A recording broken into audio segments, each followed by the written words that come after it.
Hello, welcome to the Family First podcast, the first family to successfully create a podcast about a family that is very dysfunctional. Welcome. I did it. I think that was pretty good. That was pretty good. Not bad. Season 2, episode 2. The title is called Valter, and we're dealing with the company that Kendall bought out season 1. Yes. And in my opinion, I really like this episode just because I think it shows all the siblings firing on all cylinders in terms of how they go about something, and I think it shows very well just how they kind of go about this whole business thing and how they play shit, basically. Kendall is he's the methodical one, even though he's a dumbass. Out of these siblings, I would argue he's the most business savvy. I think so. He's the one reading documents. Rome in this episode, he's just a fucking yapper. Yeah, but I like the fact that Roman got his information by taking him out to the bar and getting him shit-faced. Right. I think that's Roman's thing, is he just seems like a guy you can talk to. He comes off as a guy that maybe isn't trying to play you. He's just like maybe not trying to play you, just having a talk with you. And I think he's good at getting information out of people. Yeah. And then Shiv, she does her own thing with kind of like, you realize she just plays it how it comes. Kind of. She's just like, she took this job with Gil, we'll get into it, but then she just fucking dropped out of it because she realized what was better for her. Because her dad is like throwing this CEO spot in her face. The thing with Shiv is I think Tom thinks that Shiv doesn't want the position and that he's going to get it. Yeah. And when he felt all powerful, he wanted to have sex and she wanted none of it. Right. But then later on, when she's talking about, well, maybe I might just take it. Then she wanted to have sex. Their relationship is very power driven. Yes. And they're dependent on each other in a way that doesn't feel driven by love, but more of like safety. Yeah, and they brought up the whole cheating thing, like Tom did. Tom tried to. She didn't really want to talk about it. Well, I think she was more of a don't ask, don't tell. Fucking the odd peasant. Yeah. He said. Yeah. Well, because you know what the word fuck came from, right? Little history lesson. It was fornication under crowned king. Basically meaning that the king could fuck whoever he wanted to in the kingdom. Let's reinstate prima nocta. The episode this episode starts at where the show started. Yeah. We start at the theme park where little Greggy was once thrown up, and now he's not. Now he's a fucking whatever he's doing. I don't really know what his position is right now. Yeah, I think he's just Waystar's bitch.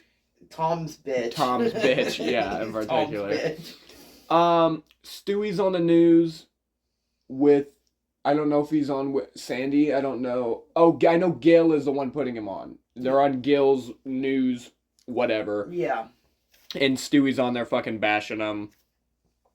Roman makes a comment that, it's kind of, it's funny, but it's true. He's just, Kendall's not there for his kids. He's like, you can't even hug your own kids. No, because he couldn't. And he couldn't. And it's just, and he called him like an unemotional robot or something. I would give Kendall the benefit of the doubt just because he's been so broken up after what happened in the season 1 finale. But I would say he just wasn't even there before that. It seems like the part he plays in his kid's life is not very, he just shows up, it seems like, from time to time and isn't there. And I think Rava knows that, and honestly doesn't seem like he puts in the effort really ever. Like, I know Logan's a bad dad. At least he's there. Right. And then we kind of talked about it, but we get this scene with Shiv and Tom, and there's just like no romance between them. They just got married, and you would think that they'd be on this honeymoon phase, and it just seems like there's zero to no romance between them. It's really hard to watch. Yeah, for real. Who am I talking to? Who am I talking to? Why did I write that down? Who am I talking to? I don't know. I have no fucking clue. Oh, right. Because Kendall and Roman show up to Vaulter. And the dude that owns Vaulter is he's like, who am I talking to in terms of like, your daddy sent two of you, Roman and Kendall. Yeah. And that's kind of the basis of this whole episode is Roman and Kendall kind of going head to head to like prove their worth to their dad. Right. They're both trying to land this deal for different, or actually, Kendall wants to land the deal. After going there, Roman's like, these guys are fucking you over and we should just fucking fire all of them. Yeah. And Kendall was like, at first he's like, no, I think it's a good deal. We should keep him around. And then he fucking goes ice cold killer and fires everyone. Well, first he goes in and he tells everybody, I don't want you to unionize. Yeah. Like, just stick with me. I got your back. And then, so they decide not to unionize. And sure shit, he goes in and does exactly what Kendall had told Logan to do. He cleaned house and said, you're all fucking fired. Oh. You are all fucking fired. And he did it cold as hell and someone spit in his face. Yeah. He said, that's all you got? Yeah, and the Vaulter dude was like, Daddy sent you. Because he said, because my dad said so. Yeah, because your dad said so? Because your dad said so. It's Kendall's quote this whole season, man. It's rough. Right. It's good to know. I think it's good to know that we've gotten 2 seasons into the show, and it's glad that we finally got the confirmation that Greg is against racism. He's not for it.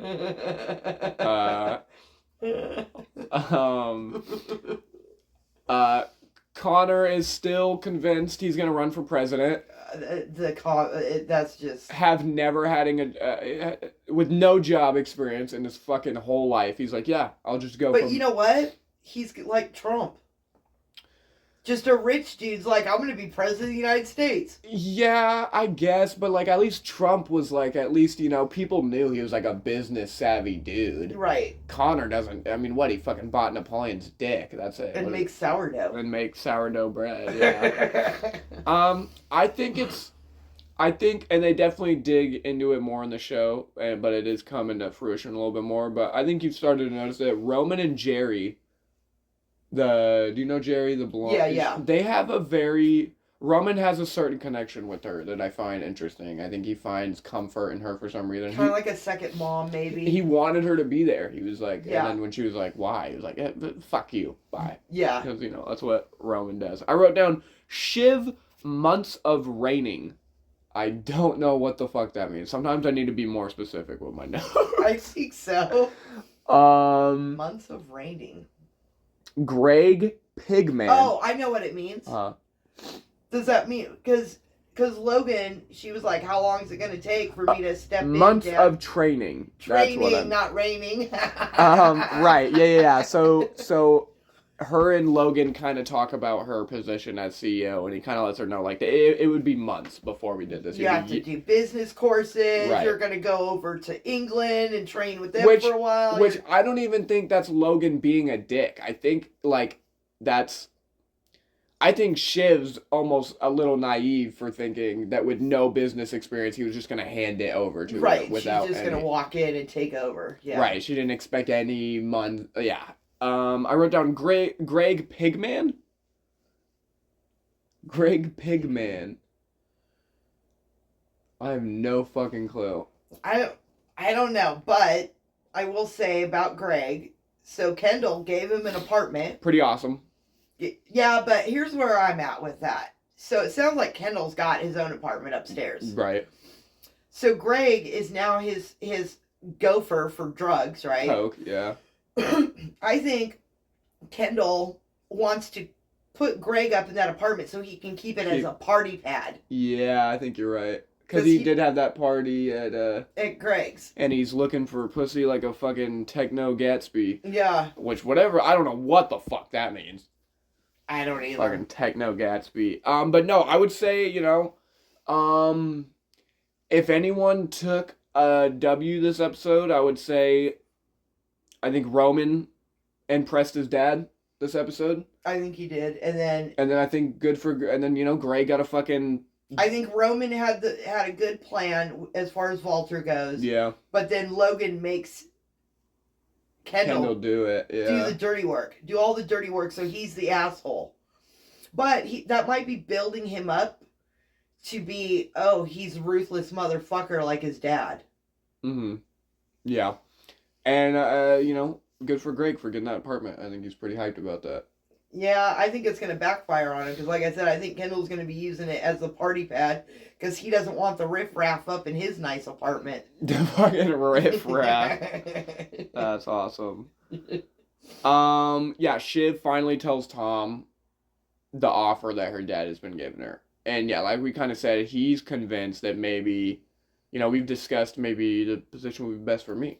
Right. Which, I love Tom, but like, to think that he's gonna get the fucking job is just because he married into the family. Yeah, which is like, I do genuinely think Tom loves Shiv, but I do think he has an ulterior motive. He has an ulterior motive. Everyone has a fucking angle in this show. I think Greg is I think he's an innocent dude. I don't think he's a bad guy, but I think, like I said, he wouldn't have been there from episode 1 he had an ulterior motive to get a job from his uncle. And, if these people weren't offering... If Greg wasn't being offered the amount of money he's being offered, I doubt he would have no fucks to give about this side of his family. Right. So, oh, absolutely. Yeah, Greg gets a new house. We have a dinner scene. Roman and his new girlfriend invite Shiv and Tom to dinner. Which is Roman's date. He's still with Tom's fucking, I don't even know. The snowballer. The snowballer. That's what we'll call her. Yeah, the snowballer's there, and it's just very awkward. Tom has a cold. He's sick. Yeah. And she says you should try swallowing. Yeah. I thought it was fucking funny. But no, Tom had a good moment.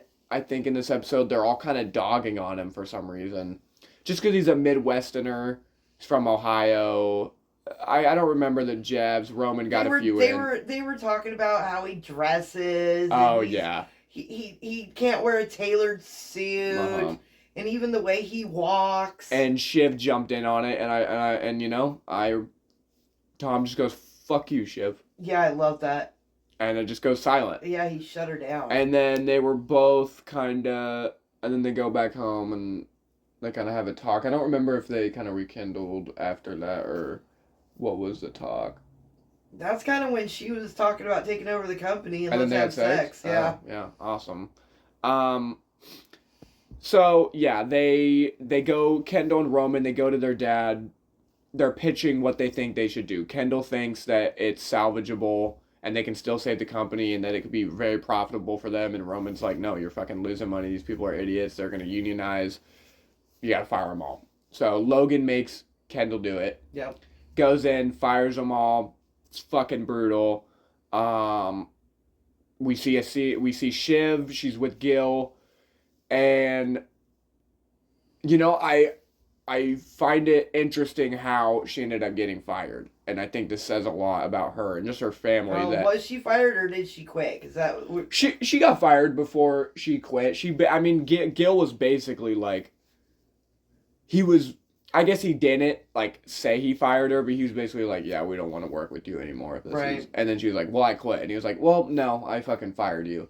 And, but no, it's because he shakes someone's hand, just a fan of Gil's, and Shiv makes a comment about, oh, do you want to sanitize your hands? Yeah. And they're like, making fun of the poor is not funny, lower class men, we're all the same. Which, yeah, obviously, but so they make fun of Shiv for that because she does, that is a joke that she would fucking make with Roman or whatever. Right. And so, yeah, she quits. And which I don't know how that's going to play into the deal that Logan and Gil made. Right. I don't know if he's going to say fuck it now. And then, yeah, this episode ends. And I'm still trying to get a read on it because I don't think it was done for nothing. Kendall goes into a bodega or something. I forgot what he buys, but he buys something and then he steals a pack of batteries and immediately throws them away. And I don't think that's a throwaway scene or just was random. I don't think he did it just fuck it. I think there's a reason they made his character steal those batteries.